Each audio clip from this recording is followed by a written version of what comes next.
जी दोस्तों, welcome to my YouTube channel. आज का जो हमारा टॉपिक ऑफ डिस्कशन है वो है financial requirement for student visa 2023। हमने आपको एक स्टेप बाय स्टेप मतलब एक गाइड डिस्कस की थी पिछली वीडियो के अंदर। तो काफ़ी सारे दोस्तों ने ये सवाल किया था कि फाइनेंशियल रिक्वायरमेंट के हवाले से जो है वो थोड़े से एक डिटेल में वीडियो कर दें। तो उसी हवाले से हम आज की ये वीडियो कर रहे हैं। तो आपको मैं बताता चला जाऊँ कि फाइनेंशियल रिक्वायरमेंट क्या होती है, ये फाइनेंशियल रिक्वायरमेंट का पर्पस क्या होता है और ये फाइनेंशियल रिक्वायरमेंट जो है वो आप कैसे जो है वो फुलफिल कर सकते हैं। फाइनेंशियल रिक्वायरमेंट ये होती है, किसी भी मुल्क में आपने स्टडी के लिए विजिट के लिए जाना होता है, तो उस मुल्क का कुछ ना कुछ क्राइटेरिया होता है। You have to show certain level of funds available in to your account which you can use while you are studying और विजिटिंग दैट पर्टिकुलर कंट्री। तो इस तरह जो यूके की रिक्वायरमेंट है कि अगर आप स्टूडेंट वीज़े पर आना चाहते हैं तो आपको आने से पहले आपको डिमॉन्स्ट्रेट करना पड़ता है, आपको कुछ एविडेंस देने होते हैं कि मेरे पास ये अमाउंट अवेलेबल है। तो यूके में जो आप स्टडी वीज़े के लिए आना चाहते हैं तो उसके लिए जो रिक्वायरमेंट है वो, अगर आप लंदन की किसी यूनिवर्सिटी में हैं तो उसकी रिक्वायरमेंट है 1334 पाउंड। और अगर आप यूके से लंदन की से बाहर की जो यूनिवर्सिटी है, मतलब जो लंदन के एरिया में नहीं है, उसकी रिक्वायरमेंट है 1023 पाउंड। अच्छा, ये पर मंथ है मतलब ना।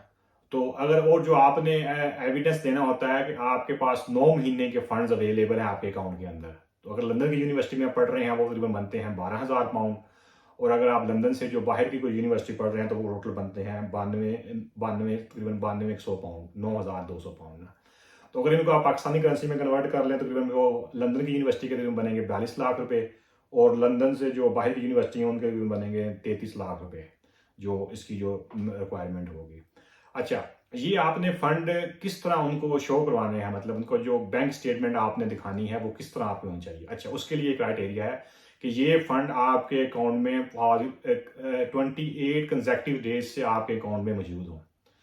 फर्ज कर लें आपने वीज़ा अप्लाई करना है 1 जनवरी को, तो जो आपका क्लोजिंग पीरियड होगा इस स्टेटमेंट के हवाले से वो 1 दिसंबर 2000 मतलब काउंट किया जाएगा।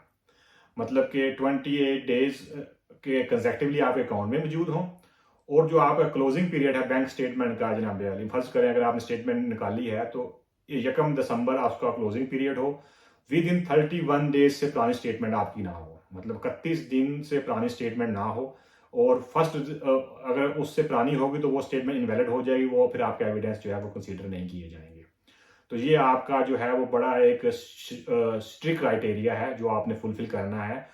और यूके में जो वीज़ा रिजेक्ट होने की सब, this is one of the biggest issue while people get refusal on the visa, कि उन्होंने जो बैंक स्टेटमेंट का जो रूल है, जो क्राइटेरिया है वो सही तरह से फुलफिल नहीं किया होता। तो इसको मैं एक दफ़ा फिर रिपीट कर देता हूँ कि वो फंड्स, जिस तरह अगर आप लंदन की यूनिवर्सिटी में फॉर सेक ऑफ आर्गूमेंट और पाकिस्तान से आ रहे हैं तो आपके अकाउंट के अंदर 4.3 मिलियन मतलब 43 लाख रुपया मौजूद हो 28 डेज के साथ, और वो जो आपका क्लोजिंग पीरियड हो it should not be more than 31 days. ठीक है ना, वो मैंने आपको मिसाल दे दी। अगर आपने 1 जनवरी को वीज़ा अप्लाई करना है तो आपका क्लोजिंग पीरियड जो है 1 दिसंबर को जो है वो काउंट किया जाएगा, मतलब 31 डेज के विद इन जो है वो आपका क्लोजिंग पीरियड होना चाहिए जनाब अली ना। ठीक हो गया। तो ये बात एक ये होगी।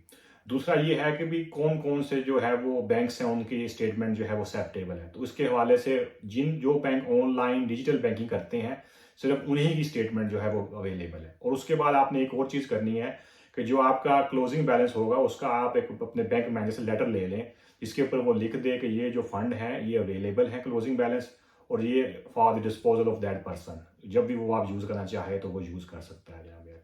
तो ये आपने साथ लगा के और इसको जो है वो अपने वीज़े के ऊपर जो है वो सबमिट करवाना है जनाब अली ना।